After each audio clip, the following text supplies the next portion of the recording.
ساوی شایان سے چیک لیے روم سے باہر آئی تو درید وہیں کھڑا تھا۔ وہ اسے نظر انداز کرتی جانے لگی کہ وہ بھی اس کے پیچھے چلتا بات کرنے کی کوشش کرنے لگا۔ میری گڑیا پلیز ایک بار تو بات سن لو۔ تمہیں پتہ ہے چچی ماں نے کہا ہے کہ کل ہی شادی ہوگی، ہماری پھر سب ٹھیک ہو جائے گا، میں تمہیں اپنا نام دوں گا، اپنی عزت بنا لوں گا۔ پلیز ایک بار سوچو اس بارے میں، کیا تمہیں مجھ پہ یقین نہیں ہے؟ وہ اس کے قدموں سے قدم ملاتا چل رہا تھا۔ وقت، اعتبار اور عزت ایک ایسا پرندہ ہے جو ایک دفعہ اڑ جائے تو واپس نہیں آتا۔ نہیں ہے مجھے آپ پر یقین، اور نہیں سنی آپ کی کوئی بات، اور آپ کو مجھ پہ احسان کرنے کی کوئی ضرورت نہیں۔ لے آئے اپنے لیے کوئی پاک بیوی۔ جس کی تلخ بات سن کے وہ تڑپ اٹھا۔ ایسا مت کہو، تم پاک ہو، پلیز مجھے میری ہی نظروں میں مت گراؤ۔ وہ التجا کرنے لگا۔ آپ کو آپ کی نظروں سے کیسے گرا سکتی ہوں؟ آپ تو پہلے ہی گرے ہوئے ہیں۔ اس نے طنز کے تیر برسائے۔ میں اس دن ہوش میں نہیں تھا، مجھے نہیں پتہ تھا کہ تم وہاں ہو سکتی ہو۔ تم کیوں آئی تھی وہاں اتنی رات کو؟ وہ بے بس ہوا۔ آپ کی فکر میں آئی تھی وہاں کہ کہیں کچھ ہو نہ گیا ہو آپ کو۔ مجھے پتا کہ وہاں جا کے میں خود محفوظ نہیں رہوں گی تو مر کر بھی نہ جاتی۔ اس کا لہجہ زہرہن تھا جس کا اثر درید کے دل پر ہو رہا تھا۔ معاف کر دو جو میں نے کیا، صرف ایک بار معاف کر دو۔ اگر معاف نہیں کرنا تو سزا دے دو۔ وہ اس کے بے تاثر چہرے پر نظریں جمائے بولا جو اپنے کمرے کے باہر رک گئی چکی تھی۔ سزا؟ ہاں سزا تو میں آپ کو دوں گی، کل شادی ہے نا ہماری، کل ہی آپ کو سزا دوں گی، انتظار کریے گا۔ وہ سامنے دیوار کو گھورتی اس کا جواب دیتی پراسرار سی مسکراہٹ اور اندر داخل ہو کے دروازہ بند کر دیا۔ درید کچھ دیر کھڑا دروازے کو گھورتا رہا اور پھر بھاری قدموں سے نیچے چل دیا۔ اسے احساس تھا کہ اس نے غلط کیا ہے اور اب وہ سب ٹھیک بھی کرنا چاہتا تھا، مگر ساوی کے انداز اسے پریشانی میں ڈال رہے تھے۔ تھکے تھکے انداز میں وہ روم کا دروازہ کھول کے اندر داخل ہوا اور بستر پر لیٹ گیا۔ نیا دن نکل آیا تھا۔ کھڑکیوں سے روشنی چھن کر اندر آ رہی تھی۔ روشنی آنکھوں میں پڑتے ہی افرا کی آنکھیں کھلی۔ کچھ دیر وہ غائب دماغی سے بیٹھی رہی اور پھر جب ذہن بیدار ہوا تو پچھلی رات کے مناظر اس کی آنکھوں کے سامنے سے گزرنے لگے۔ شایان نے نہ صرف اسے اپنی محبت کا مان بخشا تھا بلکہ اسے اپنے ہر انداز سے عزت اور احترام دیا تھا، جسے پا کر وہ خود کو بہت خوش قسمت سمجھ رہی تھی۔ ایک لڑکی کو محبت سے زیادہ عزت چاہیے ہوتی ہے۔ جب بات عزت اور احترام کی آ جائے تو محبت کہیں بہت پیچھے رہ جاتی ہے۔ عورت محبت کے بغیر تو گزارا کر لیتی ہے، سمجھوتا کر کے، مگر عزت اس کی پہلی ترجیح ہوتی ہے، اور افرا کو یقین تھا کہ محبت کے ساتھ اسے عزت اور احترام بھی ملے گا۔ اس نے اٹھنے کی کوشش کی تو کسمسا کر رہ گئی۔ شایان اسے کسی پلو کی طرح خود میں جگڑے سو رہا تھا۔ اس نے شایان کے بازو ہٹانے کی کوشش کی مگر بے سود۔ تھک ہار کر وہ اس کا بازو جھنجھوڑنے لگی۔ شایان اٹھ جائیے، 9 بج گئے ہیں، اس نے گھڑی میں ٹائم دیکھتے ہوئے کہا۔ شایان نے قریب ہو کے اس کے بالوں میں منہ چھپاتے اس کی آنکھوں پہ ہاتھ رکھا اور انہیں بند کرنے لگا۔ سو جاؤ ابھی، سب کو پتہ ہے دلہا دلہن لیٹ اٹھتے ہیں۔ اس کے کان میں بڑبڑا کر پھر سو گیا۔ نہیں مجھے اٹھنا ہے، سب کیا سوچیں گے، پلیز آپ سو جائیں بے شک۔ اس کے حصار میں پڑی بے بسی سے بولی۔ شایان نے آنکھیں کھول کر سر اونچا کیا اور ہوا بیدار نظروں سے اسے دیکھتا اس پر جھک گیا۔ وہ اس کی صبح شدت سے گھبراتی اسے پیچھے ہٹانے لگی۔ شان پلیز، وہ منمنائی تو وہ اس کی جان بخش سا پیچھے ہٹ گیا اور کروٹ بدل کر پھر سو گیا۔ وہ خدا کا شکر ادا کرتی جلدی سے کپڑے نکالتی باتھ روم گھس گئی اور 15 منٹ بعد فریش ہو کر آئینے کے سامنے کھڑی ہوتی تیار ہونے لگی۔ اس نے پرپل کلر کا نفیس سا ڈریس پہنا تھا جس پہ کڑھائی کا کام ہوا تھا اور اس پہ وہ رنگ خوب کھل رہا تھا۔ آئینے میں ایک نظر خود کو دیکھتی شایان کے کپڑے نکال کے ہاتھ باتھ روم میں لٹکائی اور ایک بار پھر اس کے سرہانے کھڑے ہو کے اسے اٹھانے لگی۔ 15 منٹ کی تگ و دو کے بعد وہ منہ بسوڑتا ہوا اٹھا اور فریش ہونے چلا۔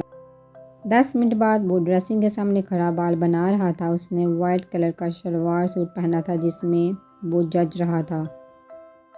افرا اس کی واسکٹ اٹھائی اس کے پاس آئی تو اس نے بازو پھیلائے اور افرا نے اسے واسکٹ پہنائی۔ وہ واپس بیڈ پہ بیٹھنے لگی کہ شایان نے اس کی کلائی پکڑتے اپنے آگے ڈریسنگ کے سامنے کھڑا کیا جہاں ان دونوں کا عکس صاف نظر آ رہا تھا۔ شایان نے اس کے کندھے پہ سر رکھا اور اس کے دائیں گال سے اپنا بایاں گال ملا کے آئینے میں دیکھنے لگا۔ تم خوش ہو نا؟ افرا کے چہرے پر گلتی سرخی دیکھا وہ پوچھنے لگا۔ جی، اس کی تپش دیتی نگاہوں سے وہ پزل ہوئی۔ اتنا مت شرماؤ ورنہ میرا دل بے ایمانی پہ اتر آئے گا تو تمہارے لیے ہی مشکل ہو جائے گا۔ شان، اس نے نام پہ زور دیتے اس طرح کہا کہ اس کے چہرے پہ مسکراہٹ کھل گئی۔ کتنا مزے کا بولتی ہو تم شان، وہ اس کی نقل کرتا بولا۔ آپ نہ ابھی وہ اور کچھ بولتی کہ دروازے پر دستک ہوئی اور وہ جھٹ سے اس سے علیحدہ ہوئی۔ اس نے جا کر دروازہ کھولا تو سامنے نادیہ بیگم کھڑی تھی۔ اٹھ گئی بیٹا، وہ اس کے سر پہ پیار دیتی اندر آئی۔ جی ماما، وہ انہیں اندر آنے کا راستہ دیتی ایک طرف ہو گئی۔ شان بیٹا، 2 بجے ولیمہ رکھا گیا ہے تو ابھی تو جا کے ناشتہ کر، اس کے بعد افرا صابی کے ساتھ پارلر چلی جائے گی تو تم نے جو کام نپٹانا ہے نپٹا لو، اسے ہدایت کرتی بولی۔ جی ماما، وہ فرما برداری سے سر ہلا گیا۔ چلو آ جاؤ پھر۔ ان کے کہنے پہ وہ ان کے پیچھے ہی چل دیے کہ تیار تو وہ تھے ہی۔ ناشتے کے بعد 11 کے قریب افرا صابی کے ساتھ پارلر کے لیے نکل گئی، جبکہ شایان دورید کے ساتھ لان میں سیٹنگ کروا رہا تھا کہ ولیمہ گھر پہ ہی رکھا گیا تھا۔ افرا کو صابی کے ہاتھ میں چھوٹا سفری بیگ دیکھ کے حیرانی ہوئی۔ اس کے پوچھنے پہ صابی نے بتایا کہ اس بیگ میں صابی کے کپڑے ہیں اور وہ بھی پارلر سے ہی تیار ہوگی، تو افرا خاموش ہو گئی۔ پارلر والی افرا کو تیار کر رہی تھی جبکہ صابی اس کے پاس ہی رکھے صوفے پر بیٹھی بے چین دکھائی دے رہی تھی۔ اس نے بلیک کلر کا سوٹ پہنا ہوا تھا۔ کچھ دیر بعد وہ اٹھ کر باہر چلی گئی اور تقریباً 10 منٹ بعد واپس آئے۔ افی، میں گھر جا رہی ہوں، میری جولی گھر میں ہی رہ گئی ہے تو میں کچھ دیر میں آ جاتی ہوں۔ وہ واپس اس نے افرا کی طرف دیکھتے ہوئے کہا۔ تیار تو ہو لو، جولی گھر جا کے سیٹ کر لینا، افرا نے حیرانی سے کہا۔ نہیں نا، خود سے اچھی طرح سیٹ نہیں ہوگی، میں بس ابھی آئی، وہ اپنی بات کہتی بغیر افرا کو دیکھے باہر نکل گئی۔ بیگ اس کا باہر ویٹنگ روم میں پڑا تھا۔ افرا تیار ہو چکی تھی مگر صابی واپس نہ آئی۔ اس نے صابی کو فون کیا جو جلدی اٹھا لیا گیا۔ کہاں ہو تم؟ میں یہاں تمہارا ویٹ کر رہی ہوں، افرا نے ہفکی سے کہا۔ یار ماما نے مجھے کام میں لگا دیا ہے، میں خود ہی گھر پہ تیار ہو جاؤں گی، تم بھی ڈرائیور کے ساتھ گھر آ جاؤ، صابی نے جواب دیا۔ اچھا ٹھیک ہے، آ رہی ہوں، افرا کہتی کال کاٹ گئی اور پارلر والی کو پیمنٹ کرتی باہر آ کے گاڑی میں بیٹھی اور ڈرائیور کو گھر جانے کا کہا جو اسپاٹ میں سر ہلاتا گاڑی سٹارٹ کر گیا۔ ساری تیاری مکمل تھی، لان کو بہت خوبصورتی سے سجایا گیا تھا۔ کام تو سارا ملازم کر رہے تھے مگر ہدایت ساری دورید اور شایان دے رہے تھے۔ لان کو بالکل ریڈی دیکھ کر وہ اپنے اپنے روم میں تیار ہونے چلے گئے تھے۔ شایان تیار ہو کے جلدی ہی باہر آ گیا تھا، دولہے کی محسوس نشست پر بیٹھ گیا تھا۔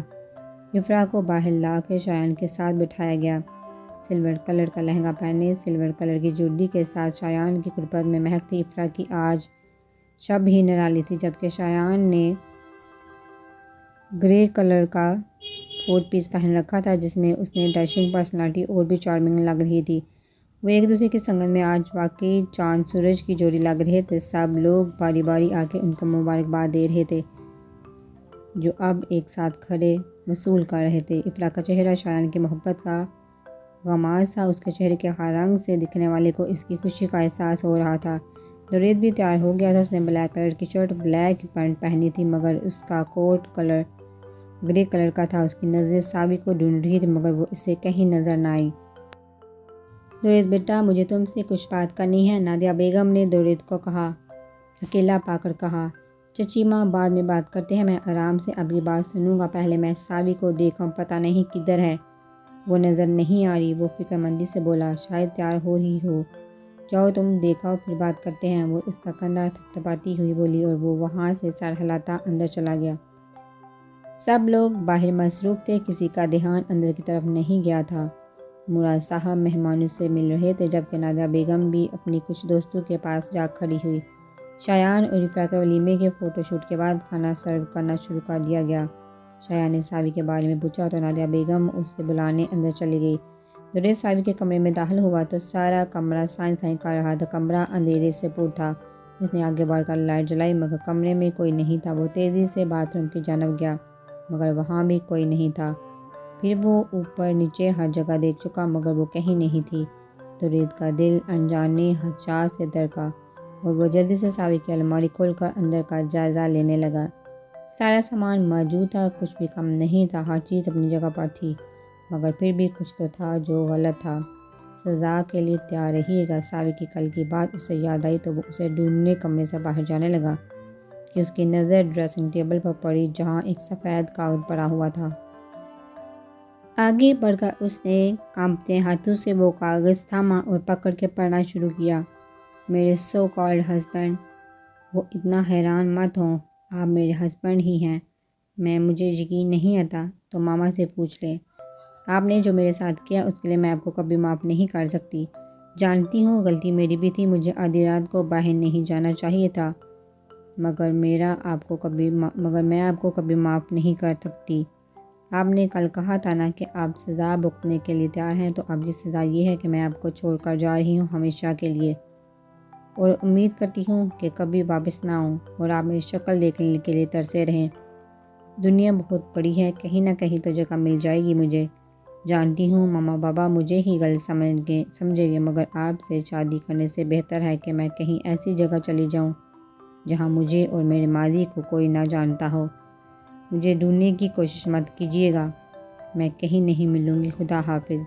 ہاتھ پڑھ کر اس کے اوسان ہتا ہو گئے اور ہاتھ چھوٹ کر نیچے زمین پر گر گیا۔ اسے یقین نہیں آ رہا تھا کہ وہ اس سے ایسی سزا بھی دے سکتی ہے۔ اس نے تو ایسا خواب میں بھی نہیں سوچا تھا۔ وہ مرد زمین پر بیٹھا داریں مار کر رو رہا تھا، کبھی اپنے بال نوچتا اور کبھی اپنا سینہ مسلتا۔ ایک درد تھا جو اسے اپنے دل میں محسوس ہو رہا تھا۔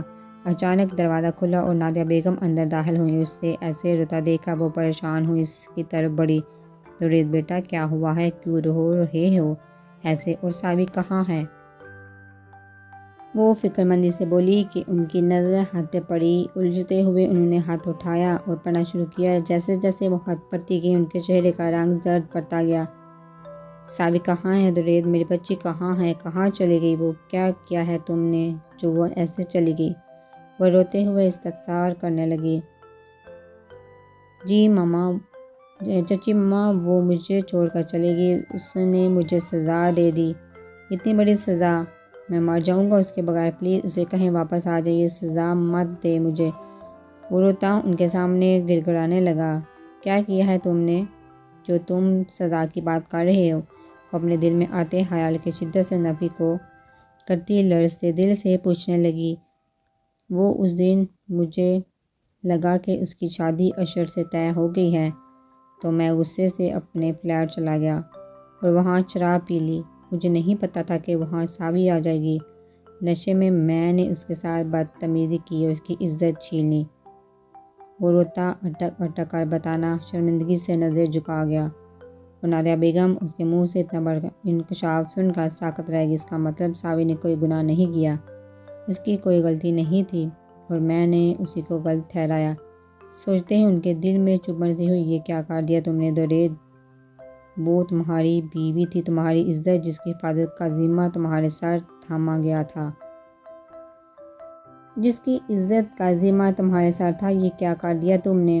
وہ روتے ہوئے اٹھی اور باہر نکل گئی جبکہ درید ان کی بات سن کر بے چین بت کی طرح بیٹھا تھا۔ پچھتاوے کے ناگ اسے ڈس رہے تھے۔ 5 منٹ بعد نادیہ بیگم واپس آئی تو ان کے ہاتھ میں ایک کاغذ تھا جو کافی پرانا تھا۔ انہوں نے وہ کاغذ درید کی طرف بڑھا دیا جسے اس نے بے جان ہاتھوں سے تھام لیا اور پڑھنا شروع کیا، جس میں اس کے نکاح کی تفصیل موجود تھی۔ درید اور ساورہ کے ناموں کے بعد ان کے ولیوں کے نام تھے جن کے نیچے ولیوں کے دستخط بھی تھے، یعنی مراد صاحب اور فریاد صاحب کے دستخط۔ یہ کیا کر دیا تھا اس نے؟ اسے اپنی آنکھوں پہ یقین کرنا مشکل ہو رہا تھا۔ ہاتھوں میں نکاح نامہ پکڑے وہ بے یقینی سا تھا، اور وہ اس کے نکاح میں تھی، اس کا لباس تھی اور اس نے اپنے ہی لباس کو تار تار کر دیا تھا۔ اپنے ہاتھوں میں نکاح نامے پکڑے وہ رو رہا تھا کہ کاش وہ سب کچھ نہ کرتا تو آج وہ اس کے سامنے اس کے پاس ہوتی، کاش وہ گزرے لمحے واپس لا سکتا، مگر یہ کاش اب کاش ہی رہنے تھے۔ اس کی ایک نہیں سنی تھی اس نے، صرف اپنی منمانی کی، اور آج وہ ایسے بیٹھا ہوا تھا، آنسو اس کی آنکھوں سے نکل کر گالوں پہ بہہ رہے تھے جن میں آج اس کا کوئی اختیار نہ تھا۔ اب یہ پچھتاوے اس کا مقدر تھے اور کون جانے کہ قسمت کب اسے ان پچھتاووں سے نکالے۔ تم نے اچھا نہیں کیا، اسے تمہاری نکاح میں دیا گیا تھا کہ تم اس کی حفاظت کرو گے، اسے مان دو گے، مگر تم نے کیا کیا؟ اپنی ہی عزت کو ذلیل کر دیا۔ اس سے اس کی عزت چھین لی۔ ایک دفعہ آ کر مجھ سے تو پوچھتے کہ اس کی منگنی کس سے ہونے جا رہی ہے، مگر تم نے اسے یہ گھر چھوڑنے پر مجبور کر دیا۔ پتہ نہیں کہاں ہوگی، کس حال میں ہوگی۔ وہ رو رہی تھی اور درید پاس چپ چاپ بیٹھا، اس کے پاس بولنے کے لیے تھا ہی کیا۔ اچانک کھٹیک کی آواز پر انہوں نے چونک کر سر اٹھایا کہ مراد صاحب کو دروازے پہ دیکھ کر وہ ششدر رہ گئی۔ ان کے چہرے پر بے یقینی تھی، وہ آنکھوں میں ٹوٹے اعتبار کی کرچیاں۔ ان کا دایاں ہاتھ ان کے دل کے مقام پر تھا۔ ابھی وہ اٹھ کے ان کے پاس جاتی کہ وہ دھڑام سے گر کر زمین بوس ہو گئے۔ درید یکدم ہوش میں آیا اور چیختا ہوا ان کی طرف لپکا، جو شاید آخری سانس لے رہے تھے۔ وہ انہیں اپنے محفوظ بازو میں اٹھاتا باہر کی طرف دوڑا۔